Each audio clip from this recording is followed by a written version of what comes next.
Vores medfødte immunforsvar består af et aktivt forsvar og et passivt forsvar.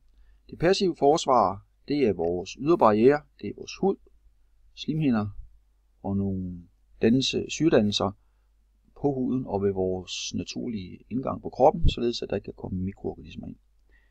Hvis der nu skulle komme nogen ind alligevel, så træder det aktive forsvar i kraft, og det er det, som vi vil se her på de næste slide. Makrofagerne er en af de vigtige dele af vores aktive forsvar. Den er blandt vores hvide blodlegemer, som der produceres i vores knoglemarv og i brislen. Vi har nogle flere. Vi har nogle T-lymfocytter. Fremadrettet vil alt, hvad der hedder lymfocytter, blive kaldt for celler. Det er hurtigt at sige. Så har vi nogle B-celler. Vores T- og B-celler plus makrofagerne, de bliver som sagt lavet i knoglemarven og i brislen, og det er også der sker en specialisering af vores hvide blodlegemer. Så fordeler de sig til vævet og til lymfesystemet. Vores B-celler her, de ryger til lymfesystemet, hvor de venter til der bliver kaldt på dem, så kommer de og nedkæmper indtrængte mikroorganismer. Der har vi en her, det er en bakterie. Bakterien her, den har et antigen, som vi ser her, og der er også en herom, som der viser lige nøjagtigt, hvad det her er for en type bakterie. Når vores makrofag, der er i vores vævsystem, støder på den her bakterie, så indfanger den, og ved det man kalder for endocytose, så omslutter den bakterien og nedbryder den. Der kan også være nogle genstridige bakterier, det er en vi ser her. Den her bakterie har også sit antigen, der er meget specielt. Når makrofagen møder den og siger, at den kan jeg ikke klare, så skal den have hjælp, og den kalder på nogle T-hjælpeceller.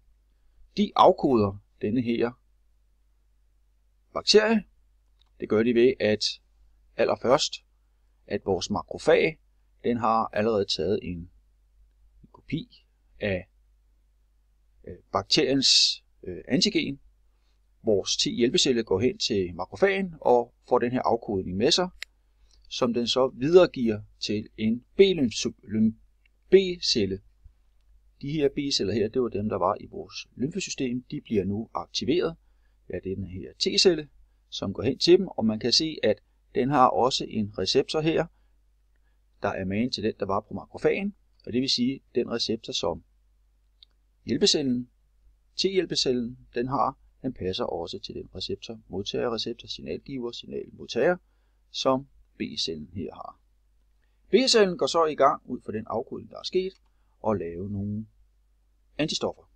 Vi ser her, der har vi antigenet, og der kommer en masse antistoffer ud af den her produktion. Disse antistoffer skal bruges til at nedkæmpe den genstridige bakterie. Men inden de går ud og gør det, eller samtidig med de går ud og gør det, så bliver denne her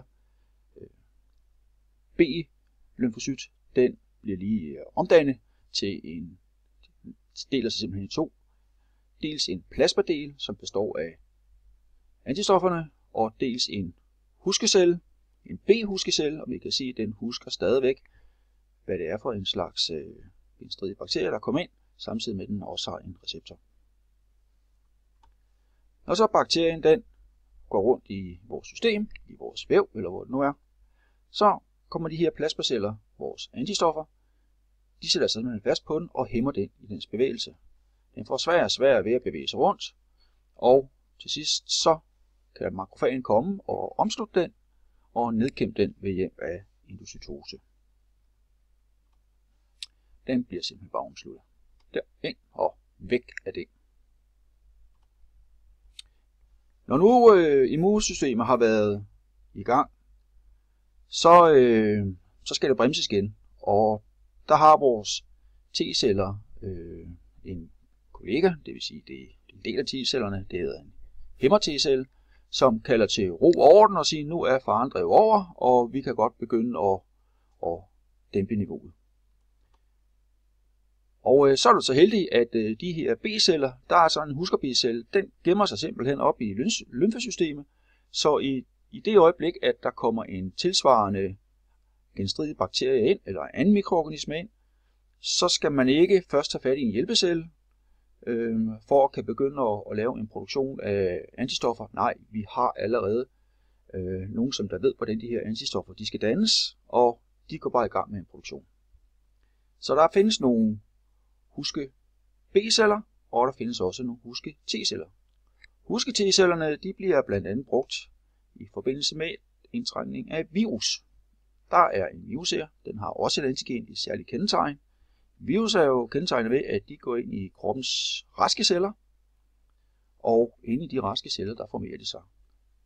Når de så har formeret sig, så kan den nye virus hoppe ind i en rask celle til, og så fremdeles indtil kroppen den er meget svækket.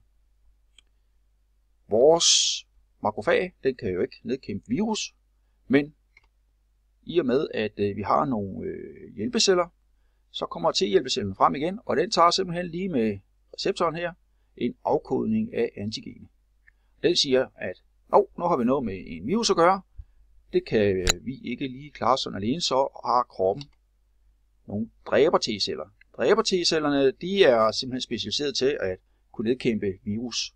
Så den her dræber T-celle, den går bare i krig med det samme.